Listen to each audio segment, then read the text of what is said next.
Now I will be sharing you the screen this chapter so that you can easily see.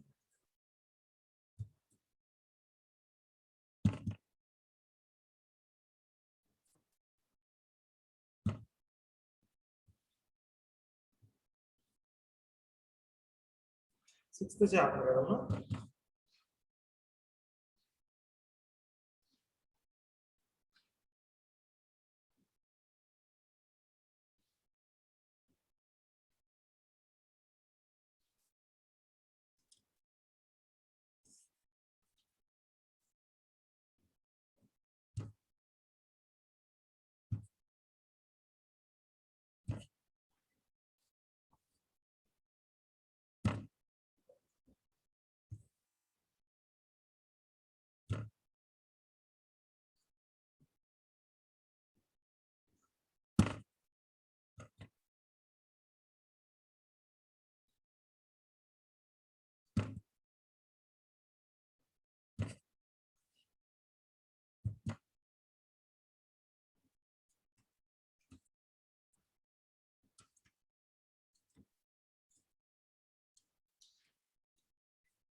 ఈ chapter లో మనకి total గా 4 types ఉన్నాయి. ఒకటి finance మీద total stock exchange, commodities exchange, వీటి మీద అన్నిటి మీద ఒక 100 బిట్స్ ఉంటాయి, 100 టెర్మినాలజీ ఉంటుంది. అలాగే మార్కెటింగ్ టెర్మినాలజీ మీద 150 100 టెర్మినాలజీ ఉంటుంది. అలాగే బ్యాంకింగ్ టెర్మినాలజీ ఒక 50 70 ఉంటుంది. అదర్ బిజినెస్ టెర్మినాలజీ కూడా ఒక 50 70 క్లియర్ గా మనకి కనపడుతూ ఉంటుంది. ఓకే, ఫస్ట్ ఈరోజు మార్కెటింగ్ టెర్మినాలజీ గురించి చూద్దాము. It will take 7 classes or 7 classes to finish.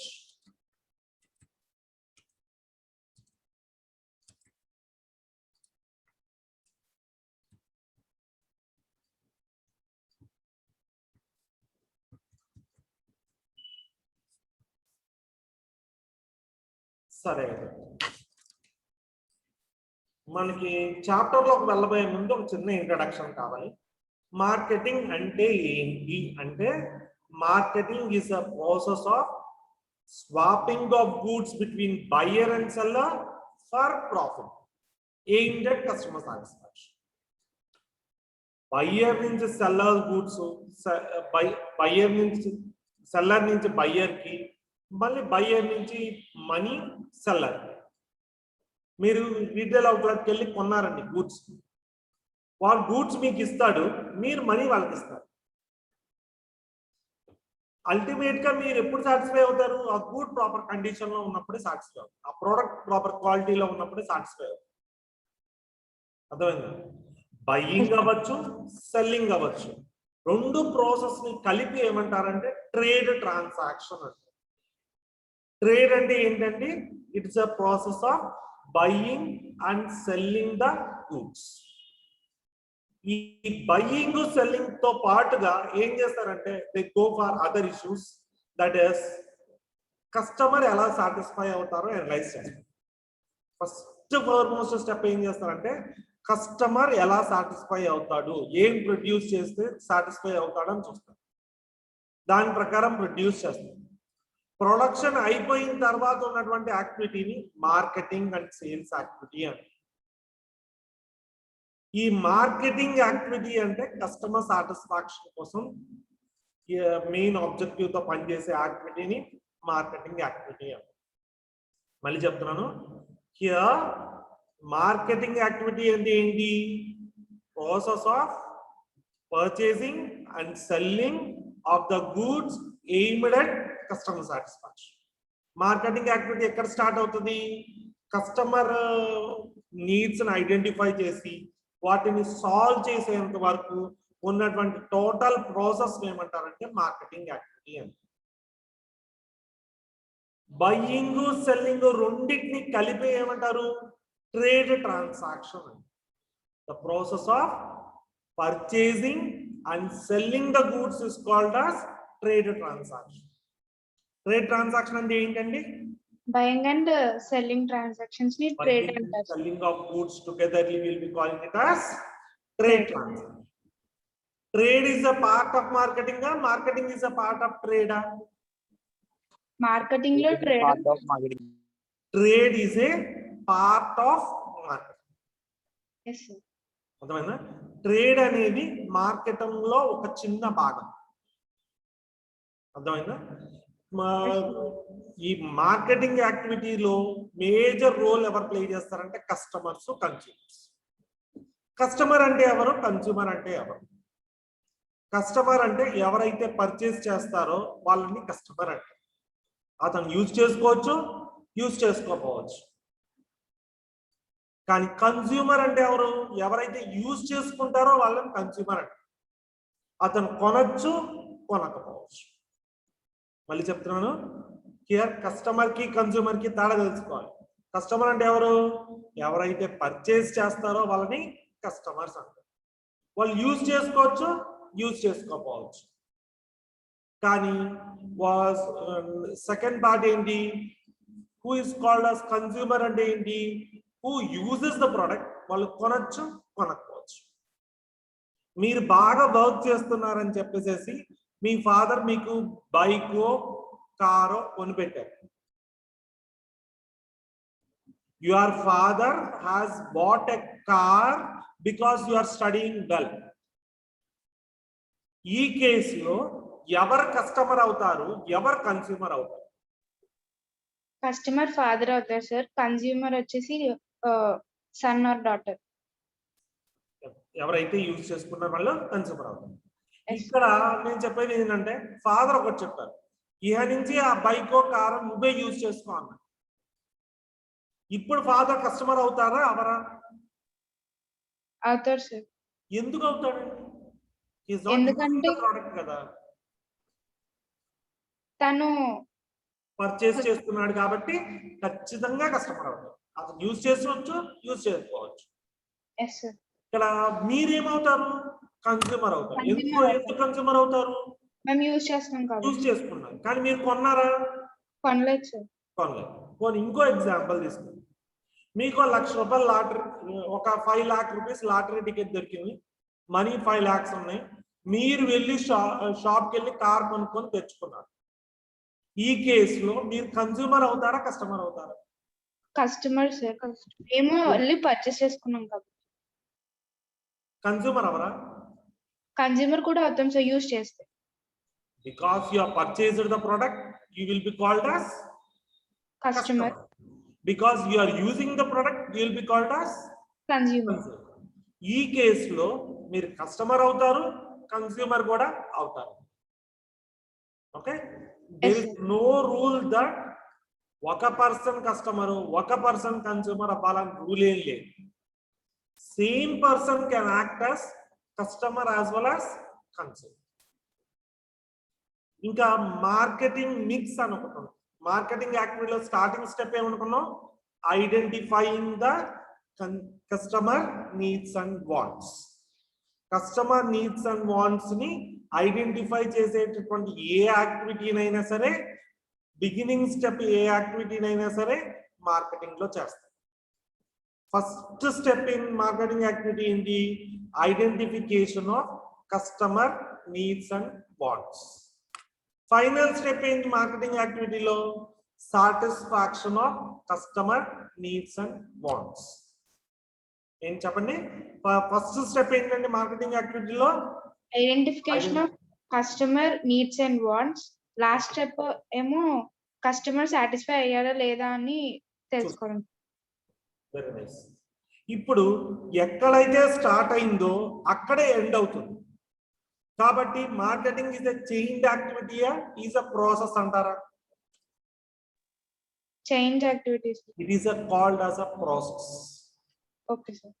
ఎక్కడైతే స్టార్ట్ అవుతుందో అక్కడే కంటిన్యూ అవుతుంది. ఇక్కడ స్టార్ట్ అయింది, మళ్ళీ అక్కడే ఎండ్ అవుతుంది. కాబట్టి it is a circular process. Or we can say that it's process. ఎందుకంటే కంటిన్యూస్ గా వెళ్తుంది. ఒక చోట స్టార్ట్ అయ్యి ఒక చోట ఎండ్ అవటం కుదరదు. కస్టమర్ సాటిస్ఫై అయిపోయాడు, ఇప్పుడు అక్కడితో మార్కెటింగ్ ఆగిపోద్దా? ఏం చేయాలి? మళ్ళీ అతని చేత మళ్ళీ కొనిపించాలి. అలా ఇలా మూవ్ అవుతూనే ఉంటుంది కంటిన్యూస్ గా ప్రాసెస్. సరే, సెకండ్ టైం పర్చేస్ చేశారనుకోండి, మళ్ళీ అతని చేత కొనిపించాలి. అలా కంటిన్యూస్ గా ప్రాసెస్ జరుగుతూనే ఉంటది కాబట్టి it is called as a process. Okay marketing లో మొత్తం 7 ఎలిమెంట్స్ ఉంటాయి. Product, price, place, promotion, people, process, physical elements. మళ్ళీ చెప్తాను ఒక్కొక్కటి. ఫస్ట్ ది ప్రోడక్ట్ అండి. ప్రోడక్ట్ అంటే ఏంటి? వస్తువు, గూడ్స్ సార్.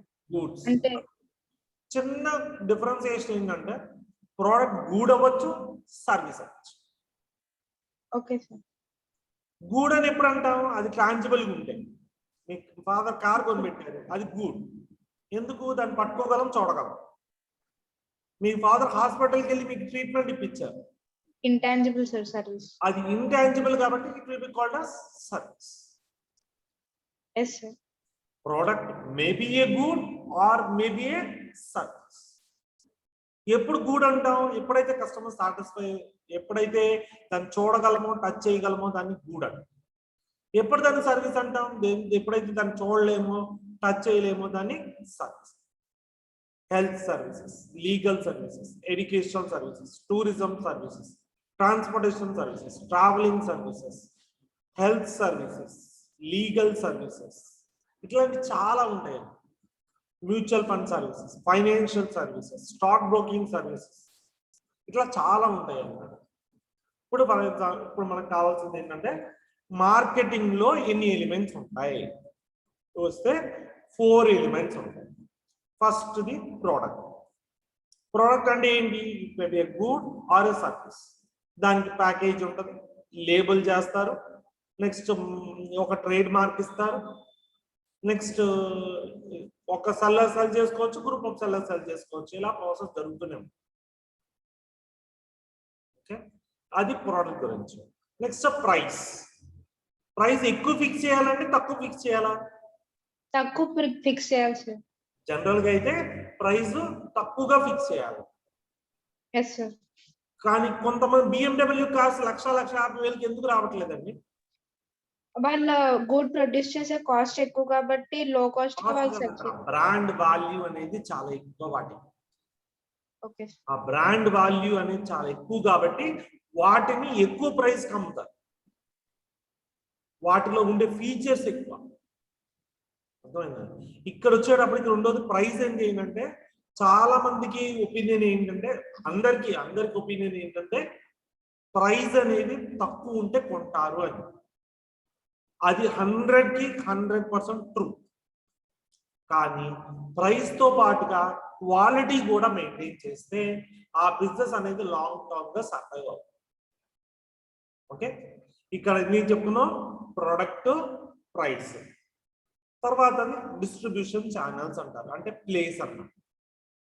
ప్లేస్ అంటే 2 రకాలుగా చెప్పుకోవచ్చు. ఒకటి, ఎక్కడ ఆ ప్రోడక్ట్ ని లొకేట్ చేసి, ఎక్కడ ఆ రీటైల్ అవుట్లెట్ పెడుతున్నారు, బిజీ స్ట్రీట్ లోనా, ఎవరు లేని చోట, అక్కడ ఎక్కడ పెడుతున్నారు అనేది డిస్ట్రిబ్యూషన్. రెండోది ఏంటంటే ప్లేస్ అంటే డిస్ట్రిబ్యూషన్ ఛానల్. ఎవరి ప్రోడక్ట్ ఎవరికి డిస్ట్రిబ్యూట్ చేయాలి? మ్యానుఫ్యాక్చరర్స్ ప్రోడక్ట్ ని కన్స్యూమర్స్ అందజేయాలి. ఎలా అందజేస్తారు? మధ్యలో ఉన్న వాళ్ళందరినీ ఇంటర్మీడియరీస్ అంటారు. మధ్యలో ఉన్నటువంటి వాళ్ళందరినీ ఇంటర్మీడియరీస్ అంటారు. ఏమంటారు? ఇంటర్మీడియరీస్ అంటారు. ఇంటర్మీడియరీస్ అంటే ఎవరు వస్తారు?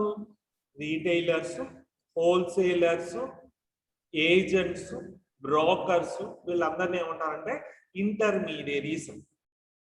ఓకే, ఈ ఇంటర్మీడియరీస్ పని ఏంటి? మ్యానుఫ్యాక్చరర్ తయారు చేసినటువంటి ప్రోడక్ట్ కస్టమర్ కి అందచేయడం, మధ్యవర్తులు. ఓకే, దాన్ని ప్లేస్ లేకపోతే డిస్ట్రిబ్యూషన్ అంటారు అన్నమాట. ఇంకోటి ప్రమోషన్. ప్రమోషన్ లో ఒక పార్ట్ ఏంటంటే అడ్వర్టైజింగ్. అడ్వర్టైజింగ్ అంటే టెలివిజన్ లో చూస్తూ ఉంటారు కదా అడ్వర్టైజ్మెంట్స్, ఆ ప్రాసెస్ ని అడ్వర్టైజింగ్. అడ్వర్టైజ్మెంట్ రిలీజ్ చేయాలంటే మీడియా పీపుల్ మనీ పే చేయాలా, చేయక్కర్లేదండి? ఫ్రీ ఆఫ్ కాస్ట్ అడ్వర్టైజ్ చేస్తారా? పే చేయాలి, మనీ పే చేయాలి. పే చేస్తే దాన్ని అడ్వర్టైజింగ్ అంటారు. పే చేయకుండా ఫ్రీ ఆఫ్ కాస్ట్ కనుక ఏదైనా స్ప్రెడ్ అయిందనుకో మెసేజ్, దాన్ని పబ్లిసిటీ అంటారు. పే చేస్తే అడ్వర్టైజింగ్ అంటారు. పే చేయకుండా ఫ్రీ ఆఫ్ కాస్ట్ ద్వారా స్ప్రెడ్ అవుతుంది అనుకోండి మెసేజ్, ఫ్రీ ఆఫ్ కాస్ట్ ద్వారా కానీ వర్డ్ ఆఫ్ మౌత్ ద్వారా కానీ చేసేదంతా పబ్లిసిటీ అండి. రామ్ గోపాల్ వర్మ చేసేదంతా ఏంటి? అడ్వర్టైజింగ్, పబ్లిసిటీ అండి. ఎందుకు పబ్లిసిటీ ఎందుకు పబ్లిసిటీ అంటారండి? దాన్ని అడ్వర్టైజింగ్ అనొచ్చు కదా. అమ్మ శరణ్య చెప్పమ్మా, ఎందుకు పబ్లిసిటీ అంటారు? మనీ ఎవరికి పే చేయట్లేదు. మనీ పే చేయదు కానీ ఎవరెవరి దగ్గరికి వస్తారు? మీడియా పీపుల్ వీళ్ళ దగ్గరకు వస్తారా? మీడియా పర్సన్ రామ్ గోపాల్ దగ్గరికి వర్మ దగ్గరికి వెళ్తారా? రామ్ గోపాల్ వర్మ మీడియా పీపుల్ దగ్గరికి వెళ్తారా? మీడియా మీడియా వాళ్ళ దగ్గరికి వెళ్తారు. Yes sir. అర్థమైందా? ఎందుకంటే they wanted to gain mileage. అటువంటి వాటన్నిటి పబ్లిసిటీ అని. అలా కాకుండా నేను ఒక ప్రోడక్ట్ ని తయారు చేశాను, దాన్ని అడ్వర్టైజ్ చేద్దాం అనుకున్నాను. మీడియా వాళ్ళకి డబ్బులు కట్టి మీడియాలో రన్ చేస్తాను, దాన్ని అడ్వర్టైజింగ్ అంటారు. సో ఫస్ట్ కాన్సెప్ట్ ఏంటంటే అడ్వర్టైజింగ్ అన్నమాట. అడ్వర్టైజింగ్ అంటే ఏంటంటే ఖచ్చితంగా it is a paid form of presentation. Paid form అంటే ఖచ్చితంగా మీడియా పీపుల్ కి మనీ పే చేస్తారు. నాన్ పర్సనల్, ఇక్కడ ఒక పర్సన్ గురించి మాట్లాడతారా లేకపోతే ఒక ప్రోడక్ట్ గురించి మాట్లాడతారండి? ఒక ప్రోడక్ట్ గురించి మాట్లాడతారు. ఏం ప్రమోట్ చేస్తాడు?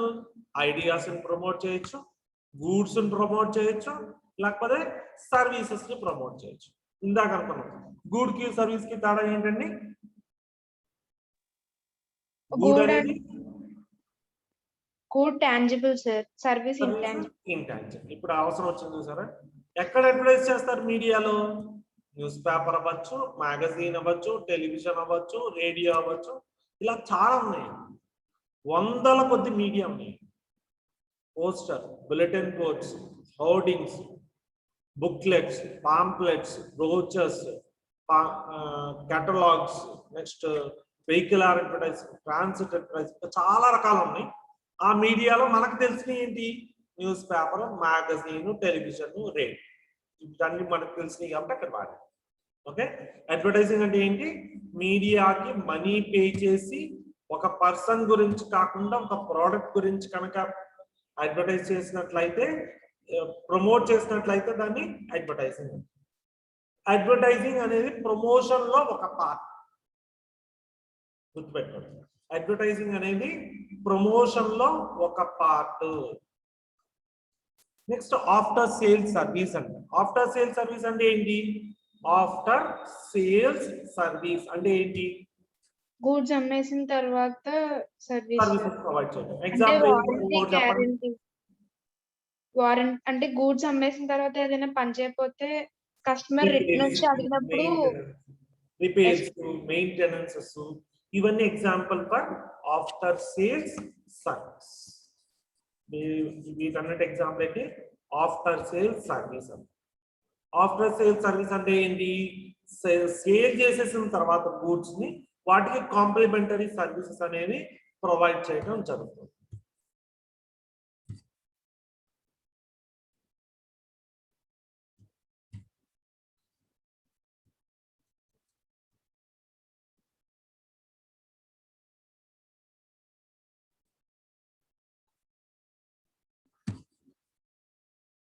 నెక్స్ట్ ఏజెంట్స్, బ్రోకర్స్ అని ఇద్దరు ఉంటారు.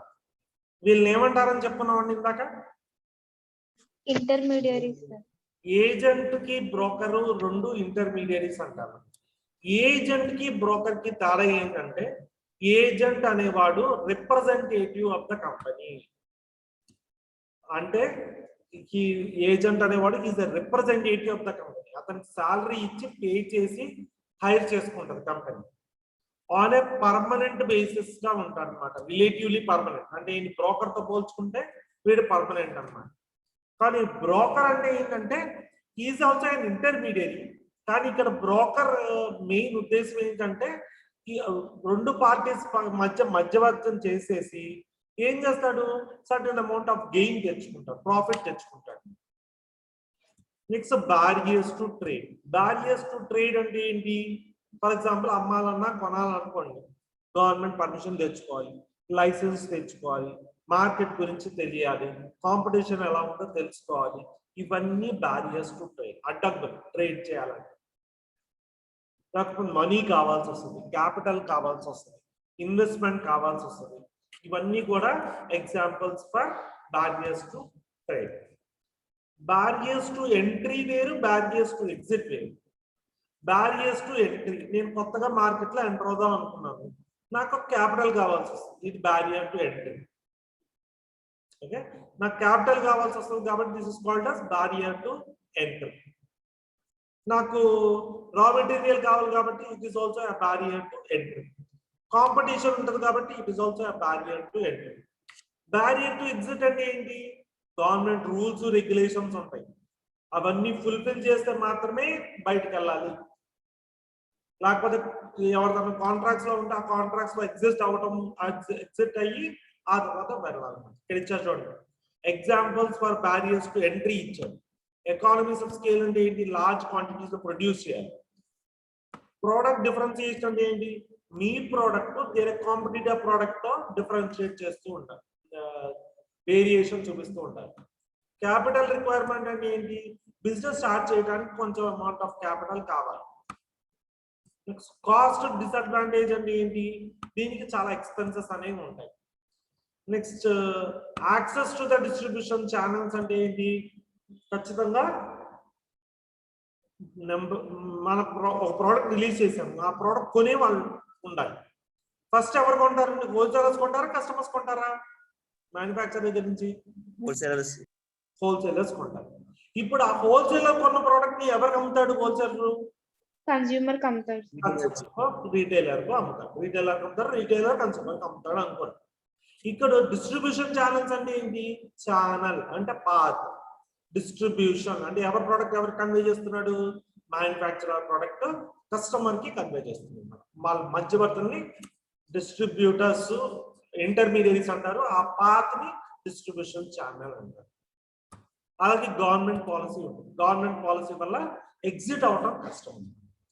Okay, next bench marking. Bench marking అంటే స్టాండర్డ్. ప్రోడక్ట్ క్వాలిటీ బాగుంది అంటున్నాం, దేని బట్టి చెప్పగలరండి మీరు ప్రోడక్ట్ క్వాలిటీ బాగుందా లేదా? యూస్ చేస్తే చెప్పగలుగుతాం. యూజ్ చేశారు, సరే ఇప్పుడు కాదు, మీకు 100 మార్క్స్ వచ్చినాయండి, మంచి మార్కులు వచ్చినాయా లేదా నేను ఎలా చెప్పగలనా? చెప్పలేరు సార్, మార్క్స్ వచ్చినా నాలెడ్జ్ లేకపోతే ఏం 100 చేయలేం. మార్క్స్ వచ్చినాయి, మీకు మంచి మార్కులు వచ్చినాయా లేదా? My question. వచ్చినట్టే సార్. 1000 మార్కులకు 100 మార్కులు వచ్చినాయి అండి అని అన్నాను, ఇప్పుడు చెప్పండి. తక్కువ వచ్చినట్టు సార్. అంటే ఇక్కడ 100 మార్క్స్ వచ్చినాయి అని చెప్తే can it be called as good performance? చెప్పలేదు. కానీ స్టాండర్డ్ తో కంపేర్ చేసుకొని చెప్తే we can say whether the performance is good or not. Out of 1000 you have scored 100. అంటే ఇక్కడ రిలేటివ్ కంపారిజన్ ఉంది ఎవరికి మధ్య? స్టాండర్డ్ కి యాక్చువల్ పర్ఫార్మెన్స్ కి. Yes sir. 100 కి 90 మార్క్స్ వచ్చినాయండి, ఇప్పుడు చెప్పండి మీ పర్ఫార్మెన్స్ బాగుందా లేదా? బాగుంది సార్. ఎలా చెప్పగలిగారు? స్టాండర్డ్ కి పర్ఫార్మెన్స్ కి దగ్గరగా ఉన్నది సార్. ఎంత తేడా ఉంది? 10 తేడా ఉంది సార్. ఆ 10% ని డీవియేషన్ అంటారు. Okay sir. డీవియేషన్ ఎక్కువ ఉంటే పర్ఫార్మెన్స్ బాగున్నది, తక్కువ పర్ఫార్మెన్స్ బాగాలేదు. డీవియేషన్ తక్కువ ఉంటే పర్ఫార్మెన్స్ బాగున్నట్ల. ఇక్కడ బెంచ్ మార్కింగ్ అంటే ఏంటంటే it is a standard set for improving the performance. Performance పెంచుకోవటానికి సెట్ చేసినటువంటి స్టాండర్డ్ నే బెంచ్ మార్క్. ఓకే, ఎలా తెలుసు బెంచ్ మార్క్ అనేది బాగుందా లేదా అని? By comparing all products against those of competitors. Product యొక్క పర్ఫార్మెన్స్ బాగుందా లేదా అని ఎలా తెలుస్తుంది? కాంపిటీటర్ ప్రాఫిటబిలిటీ 1 crore అండి, మీ ప్రాఫిటబిలిటీ 10 crores అండి. ఇప్పుడు చెప్పండి మీ ప్రాఫిటబిలిటీ బాగుందా లేదా అంటే ఏం చెప్తారు? మీ పర్ఫార్మెన్స్ బాగుంది అని చెప్తారు. ఎలా చెప్పగలిగారు అంటే by comparing with the competitors our performance is good. Brand ante it is a identification given to the product. Assembled computer untadi, Acer computer ఉంటుంది, లేక డెల్ కంప్యూటర్ ఉంటుంది. ఏది బ్రాండ్, ఏది అన్బ్రాండెడ్ చెప్పండి. Dell company brand. సరే, oil ఉంటుందండి, freedom sunflower oil, which is a brand and which is a commodity? Oil commodity sir, brand sunflower oil. ఎందుకు పేరు ఇస్తారంటే దానికి రిజిస్ట్రేషన్ ఇంకా క్వాలిటీ. ప్రత్యేకమైనటువంటి గుర్తింపు క్రియేట్ చేయడం కోసం, స్పెషల్ ఐడెంటిటీ క్రియేట్ చేయడం కోసం దానికి నేమ్ అనేది ఇవ్వడం జరుగుతుంది. బ్రాండ్ ఈక్విటీ అంటే దాని చిన్న హిస్టరీ ఉంది. ఫస్ట్ బ్రాండ్ గురించి అందరికి తెలియాలి, దాన్ని బ్రాండ్ అవేర్నెస్ అండి. అవేర్నెస్ అందరికి తెలిసిన తర్వాత ఏం జరుగుతుంది? ప్రాఫిట్స్ పెరుగుతాయి. ప్రాఫిట్స్ పెరిగిందంటే మార్కెట్ షేర్ పెరుగుతుంది. మార్కెట్ షేర్ పెరిగిందంటే పేరు, గుర్తింపు వస్తుంది, ఇమేజ్ వస్తుంది, బ్రాండ్ ఇమేజ్ వస్తుంది. సెకండ్ స్టేజ్ బ్రాండ్ ఇమేజ్ అయిపోయిన తర్వాత ప్రత్యేకమైనటువంటి గుర్తింపు, బ్రాండ్ ఐడెంటిటీ వస్తుంది. బ్రాండ్ ఐడెంటిటీ వచ్చిన తర్వాత కస్టమర్ కొన్న తర్వాత మళ్ళీ మళ్ళీ అదే ప్రోడక్ట్ కొనడం స్టార్ట్ చేస్తారు. దాన్ని బ్రాండ్ లాయల్టీ అంటారు. బ్రాండ్ లాయల్టీ అయిపోయిన తర్వాత ఆ కంపెనీ అసెట్స్ పెరుగుతాయి, దాన్ని బ్రాండ్ ఈక్విటీ అంటారు. వర్త్ ఆఫ్ ద బ్రాండ్ ని బ్రాండ్ ఈక్విటీ అంటారు. ఫస్ట్ స్టేజ్ ఏంటంటే బ్రాండ్ అవేర్నెస్ అంటే ఏంటి? బ్రాండ్ గురించి అందరికీ తెలియడం సార్. నెక్స్ట్ బ్రాండ్ ఇమేజ్ అంటే ఏంటి? అంటే వాటిలో the goodwill, name, fame of the particular brand is called as brand image. Next third ఏంటంటే brand identity. The unique image of the brand is called as identity.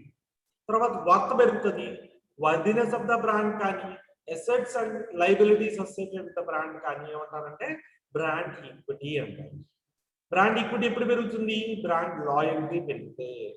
Brand loyalty అంటే ఏంటి? First ఒకసారి కొన్నావు product, నచ్చింది మళ్ళీ కొంటావు, నచ్చింది మళ్ళీ కొంటావు, అలా నెంబర్ ఆఫ్ టైమ్స్ అదే బ్రాండ్ ని కొన్నావు అనుకో, దాన్ని బ్రాండ్ లాయల్టీ అంటారు. మిమ్మల్ని లాయల్ కస్టమర్ అంటారు.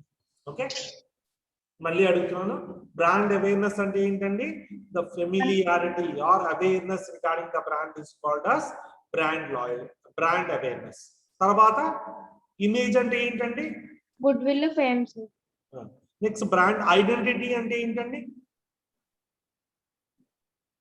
ప్రత్యేకమైన గుర్తింపు or unique identity or unique image. Next brand loyalty అంటే ఏంటండి?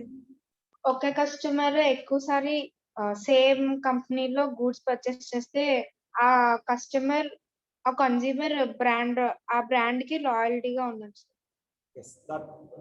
ఆ కస్టమర్ ని లాయల్ కస్టమర్ అంటారు. ఆ ప్రాపర్టీని బ్రాండ్ లాయల్టీ. ఓకే, ఈ లాయల్టీ పెరగటం వల్ల ఏం జరుగుతుంది? ఎసెట్స్ పెరుగుతాయి కంపెనీ, దానివల్ల వర్త్ అనేది క్రియేట్ అవుతుంది, దాన్నే బ్రాండ్ ఈక్విటీ అంటారు. ఓకే, ఇక్కడ చూడండి కింద ఇచ్చేసాడు. బ్రాండ్ లాయల్టీ అంటే ఏంటంటే ఇప్పుడు చెప్తున్నాం. బ్రాండ్ లాయల్టీ అంటే ఏంటి? If the same customer purchases the brand again and again, he will be called as loyal customer and the phenomenon will be called as brand loyalty.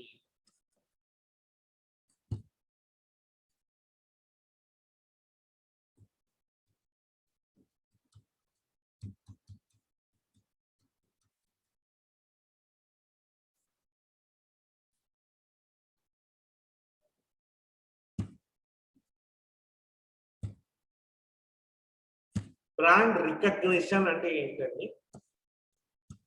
It's a process of awareness పెంచడం అన్నమాట customer. ఎలా జరుగుతుంది awareness? ఏం చేస్తే product గురించి అందరికి తెలుస్తుంది? Advertisements. ఎక్కడ అడ్వర్టైజ్ చేయాలి ఆ ప్రొడక్ట్ ని? టీవీస్, మ్యాగజైన్స్, వాటన్నిటిని ఏమంటారు?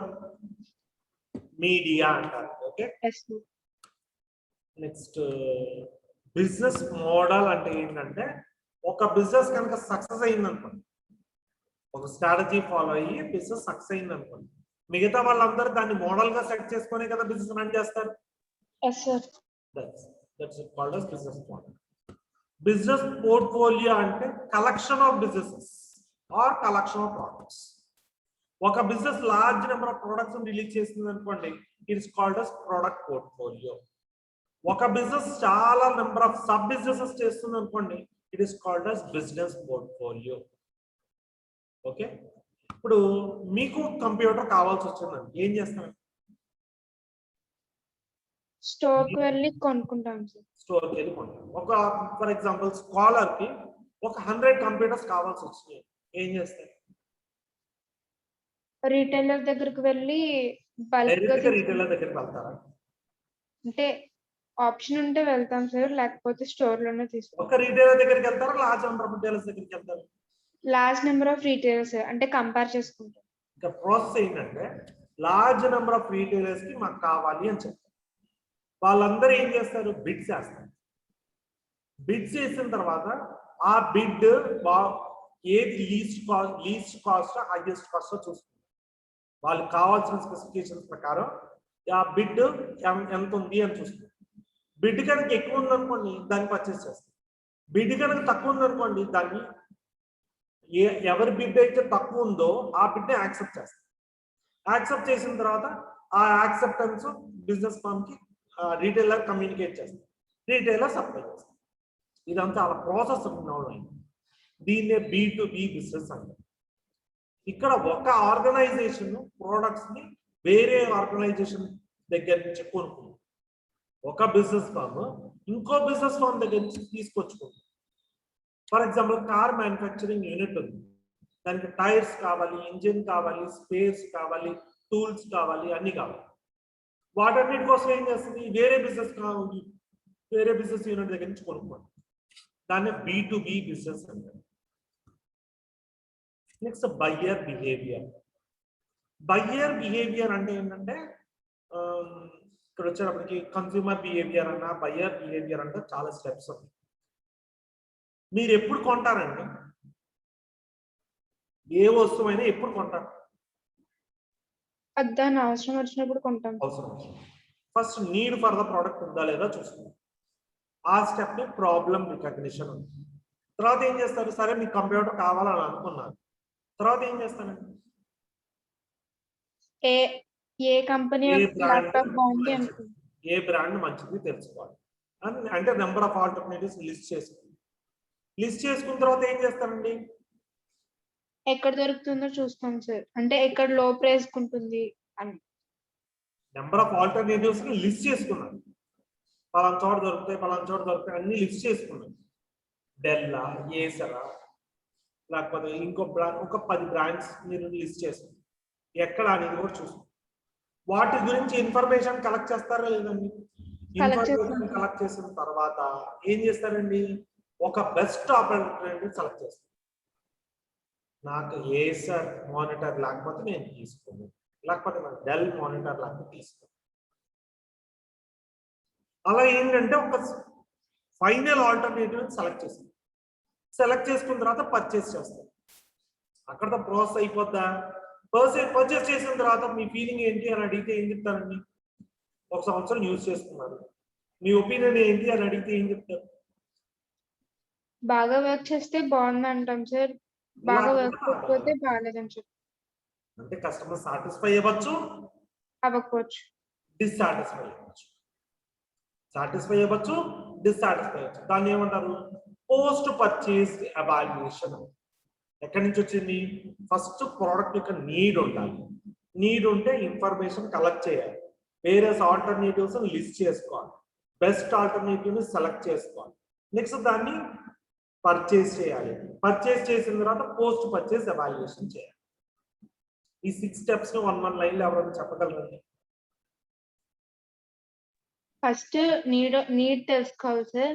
నీడ్ తెలుసుకోవడం అంటే ప్రాబ్లం రికగ్నైజేషన్ చేసినట్టు. తర్వాత దానికి సంబంధించిన ఇన్ఫర్మేషన్ తెలుసుకోవాలి సార్. అంటే ఏ కంపెనీ బాగుంటుంది, ఏ బ్రాండ్ బాగుంటుంది, మన నీడ్ ఏంటి తెలుసుకోవాలి సార్. ఆ తర్వాత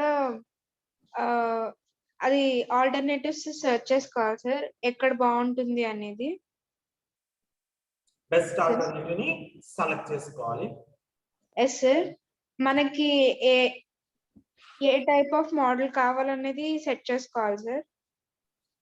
తర్వాత దాన్ని పర్చేస్ చేసుకోవాలి సార్. పర్చేస్ చేసిన తర్వాత పర్ఫార్మెన్స్ బాగుందా లేదా అని డిసైడ్ చెప్పేది పోస్ట్ పర్చేస్ ఎవల్యూషన్ అంటారు. నెక్స్ట్ క్యాష్ డిస్కౌంట్ అంటే ఏంటండి? ఒక 20% ఆఫ్ అన్నారు, that's called as cash discount. Competitive advantage అని అనుకోండి, మీకు పిక్చర్ క్లారిటీ ఎక్సలెంట్ ఉండాలనుకోండి, ఏ మొబైల్ పర్చేస్ చేస్తారండి? ఐఫోన్ పర్చేస్ చేస్తారు. అలా కాదు, మీకు ఎక్కువ బ్యాటరీ బ్యాకప్ కావాలనుకోండి, నోకియాని పర్చేస్ చేస్తారు. అలా కాదు, నాకు నెంబర్ ఆఫ్ మోడల్స్ ఉండాలనుకోండి, సామ్సంగ్ పర్చేస్ చేస్తారు. అలా కాదు, నాకు చీపెస్ట్ అవైలబుల్ ఉండాలి, చైనా మొబైల్స్ పర్చేస్ చేస్తారు. ఇలా ఏంటంటే ఒక్కో చైనా మొబైల్స్ తో పోల్చుకుంటే మన ప్రోడక్ట్ మనకు ఉన్నటువంటి అడ్వాంటేజ్ ఏంటి? క్వాలిటీ బాగుంది. మిగతా మొబైల్స్ పోల్చుకుంటే సామ్సంగ్ ఉన్న అడ్వాంటేజ్ ఏంటి? Number of models. అలా ఏంటంటే ప్రతి కంపెనీ కూడా ఒక్కొక్క అడ్వాంటేజ్ అనేది ఉంటుంది. ఎందుకు అడ్వాంటేజ్ ఉపయోగం? కాంపిటీషన్ ని విత్ స్టాండ్ చేసుకోవడం కోసం ఆ అడ్వాంటేజ్ ఉండాలి. కాంపిటేటివ్ పొజిషన్ ఏంటంటే మొత్తం ఇండస్ట్రీలో నీ పొజిషన్ ఏంటి? నువ్వు మార్కెట్ లీడర్ వా, లేకపోతే నువ్వు మార్కెట్ కొత్తగా ఎంటర్ అయ్యావా, నీ పొజిషన్ ఏంటి అని చెప్పేదే కాంపిటేటివ్ పొజిషన్. Next కాంగ్లోమరేట్ diversification. ఇప్పుడు ఒక బిజినెస్ రన్ చేస్తున్నప్పుడు నీకు 100 కార్స్ ప్రొడ్యూస్ చేస్తుంది, కానీ బయట డిమాండ్ 200 కార్స్ కావాల్సి వస్తుంది. నువ్వు 100 ప్రొడ్యూస్ చేస్తున్నావు, బయట 200 ఉంది డిమాండ్. ఏం చేస్తావు? ఇంకొక కార్ కంపెనీతో టైప్ వెళ్తావు, లేకపోతే ఇంకొక కార్ ప్రొడ్యూసింగ్ యూనిట్ స్టార్ట్ చేస్తే ఏం చేస్తున్నట్టు? నువ్వు డైవర్సిఫై చేస్తున్నట్టు. ఎలా? ఏ ఏరియాలో? సేమ్ బిజినెస్ స్టార్ట్ చేస్తున్నావా, లేకపోతే రిలేటెడ్ బిజినెస్ స్టార్ట్ చేస్తున్నావా, అన్రిలేటెడ్ బిజినెస్ స్టార్ట్ చేస్తున్నావా? Same business sir. Same business start చేస్తున్నావు. ఈ సేమ్ బిజినెస్ స్టార్ట్ చేస్తున్నప్పుడు దాన్ని ఏమంటారంటే హారిజాంటల్ డైవర్సిఫికేషన్. అలా కాదు, కోకో కోలా ఉందండి, ప్రాఫిట్స్ రావట్లేదు కానీ సస్టైన్ అవ్వాలి. ఏం చేసింది? కోకో కోలా రా మెటీరియల్ ఉంది కదా, వాటర్, ఆ వాటర్ తో కిన్లే ప్లాంట్ స్టార్ట్ చేసింది. కిన్లే వాటర్ బాటిల్ అమ్మి దాని వచ్చిన ప్రాఫిట్స్ తో ఓవరాల్ గా సస్టైన్ అయింది మార్కెట్. అంటే ఏంటి? రిలేటెడ్ ఏరియాలో బిజినెస్ స్టార్ట్ చేస్తున్నారు, దాన్ని కాన్సంట్రిక్ డైవర్సిఫికేషన్. కొన్నిసార్లు అన్రిలేటెడ్ ఏరియాస్ లో బిజినెస్ స్టార్ట్ చేయొచ్చు, దాన్ని కాంగ్లోమెరేట్ డైవర్సిఫికేషన్. ఎగ్జాంపుల్ ఏంటంటే రిలయన్స్ ఉన్నాయి, రిలయన్స్ ఆయిల్ రిఫైనరీస్ ఉన్నాయి, రిలయన్స్ రీటైల్ అవుట్లెట్ ఉంది, లేకపోతే రిలయన్స్ పాపులర్ ఉంది, లేకపోతే రిలయన్స్ గ్రోసరీస్ ఉన్నాయి, లేకపోతే రిలయన్స్ మిల్క్ ఇండస్ట్రీలో ఉంది. ఇట్లా డిఫరెంట్ ఆస్పెక్ట్స్ లో రిలయన్స్ అనేది ఎంటర్ అయింది. ఓకే, దాన్ని ఏమంటారంటే కాంగ్లోమెరేట్ డైవర్సిఫికేషన్. టాటా ఉందండి, ఇట్ ఇస్ ఆల్సో కాంగ్లోమెరేట్ డైవర్సిఫికేషన్. ఎలా అంటే ఫస్ట్ స్టీల్ స్టార్ట్ చేస్తాం, తర్వాత సాల్ట్ ప్రొడ్యూస్ చేయడం స్టార్ట్ చేస్తాం. రెండింటికి ఏమైనా సంబంధం ఉందా? స్టీల్ కి సాల్ట్ కి ఏమైనా సంబంధం ఉందండి? అస్సలు సంబంధం లేదండి. కాబట్టి అటువంటి టైప్ ఆఫ్ డైవర్సిఫికేషన్ ఏమంటారంటే కాంగ్లోమెరేట్ డైవర్సిఫికేషన్. ఇక్కడ 3 చెప్తున్నాం. ఒకటి హారిజాంటల్ అంటే ఏంటంటే entering of business into expanding the business into same category, horizontal అంటే. నెక్స్ట్ రెండోది ఏంటి? కాన్సంట్రిక్ డైవర్సిఫికేషన్ అంటే ఏంటి? Entering into related category. మూడోది ఏంటి? Conglomerate diversification, entering into unrelated category. Coca Cola starting Kinley water is concentric, horizontal, conglomerate. Concentric diversification. Tata producing steel and salt is an example for Conglomerate diversification. next. Next, Athos has started another unit with Athos has started another unit to expand its market share. Horizontal diversification. Very nice. ఓకేనమ్మా, ఇక్కడ వరకు clear కదా? స్లోగా వెళ్తున్నాము first beginning లో. ఇక్కడ clear కదండి? Clear sir. ఈ రోజు క్లాస్ ఆఫ్ చేద్దాం. 9:45